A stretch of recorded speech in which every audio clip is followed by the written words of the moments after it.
Hello viewers, स्वागत है आप सभी का मेरे यूट्यूब चैनल स्कूल ट्यूशन गुरुजी में।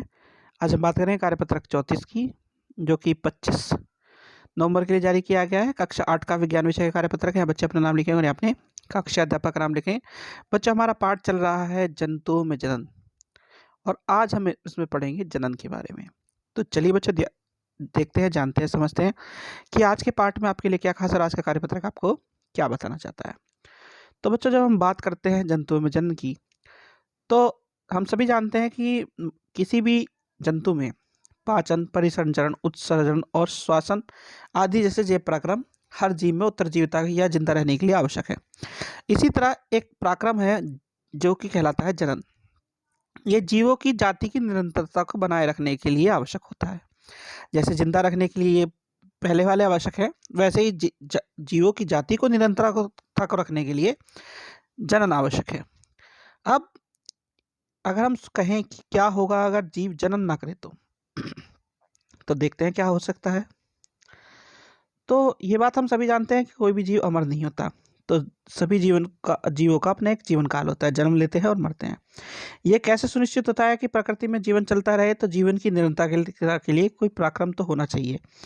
इस पराक्रम में क्या होता है कि जब वह क्रिया जो सभी जीवों को अपने जैसा जीव उत्पन्न करने में मदद करती है, वो कहलाती है जनन। यानी कि एक पराक्रम जिसमें क्या होता है कि जन्म लेते हैं जीव, मरते हैं एक निश्चित समय बाद।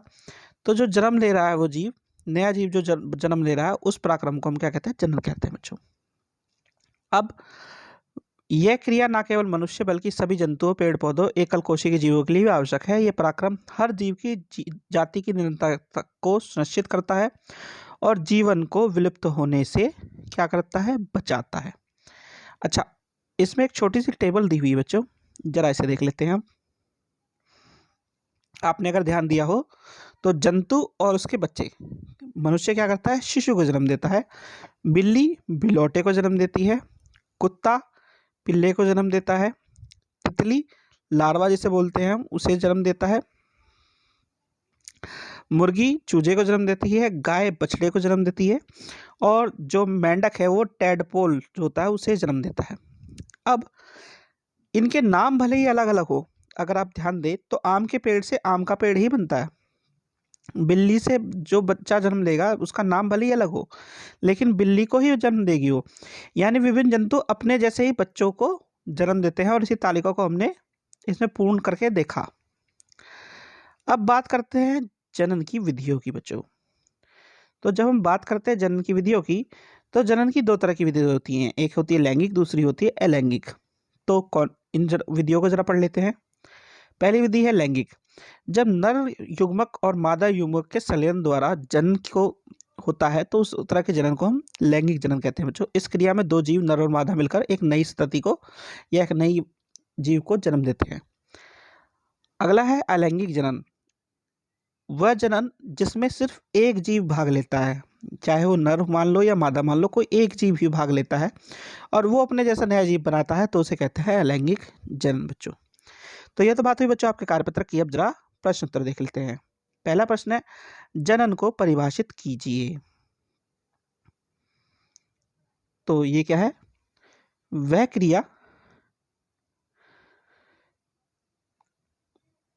क्रिया जो सभी जीवों को अपने जैसा जीव उत्पन्न करने में मदद करती है, जनन कहलाती है। और यह क्रिया क्या है बच्चों? यह क्रिया केवल मनुष्य के लिए नहीं बल्कि सभी के लिए आवश्यक है। यह आपका आंसर 1 है बच्चों। चलिए अगला प्रश्न देखते हैं। प्रश्न नंबर 2 है, जीवों में जन्म के महत्व को स्पष्ट कीजिए। तो जीवों के जन्म को महत्व को स्पष्ट कैसे किया जा सकता है कि जीवों में निरंतरता के लिए एक पराक्रम है जिसे हम क्या कहते हैं? जनन कहलाते हैं बच्चों। और ये किस लिए आवश्यक है? ताकि जो जीव की जाति है उसकी निरंतरता को सुनिश्चित कर सके बच्चों। ठीक है, ये आपका आंसर 2 है बच्चों। चलिए अगला देखते हैं प्रश्न। प्रश्न नंबर 3 है, क्या होता यदि जीव जनन नहीं करते? तो बच्चों जीव नहीं होते और उनका एक जीवन काल होता है, यानी कि जन्म लेते हैं और कुछ निश्चित समय बाद मर जाते हैं। अगर ऐसे ही मरते रहे तो क्या होगा? ऐसे ही मरते रहने पर जो जीवन की निरंतरता है या जो उस जाति की निरंतरता है वो क्या होगी? खत्म हो जाएगी।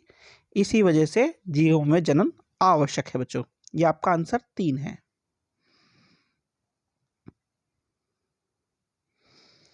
प्रश्न नंबर 4 देखते हैं बच्चों। प्रश्न नंबर 4 है जीवों में जनन की विभिन्न विधियां क्या हैं? तो बच्चों जीवों में जनन की 2 विधियां हैं, अलैंगिक और लैंगिक। इन दोनों विधियों को आपको लिखना है बच्चों। ये आपका आंसर 4 है। तो बच्चों ये हो गया आपका कार्यपत्र कंप्लीट और वीडियो भी आशा करता हूं आपको वीडियो अच्छी लगी होगी। Thank you.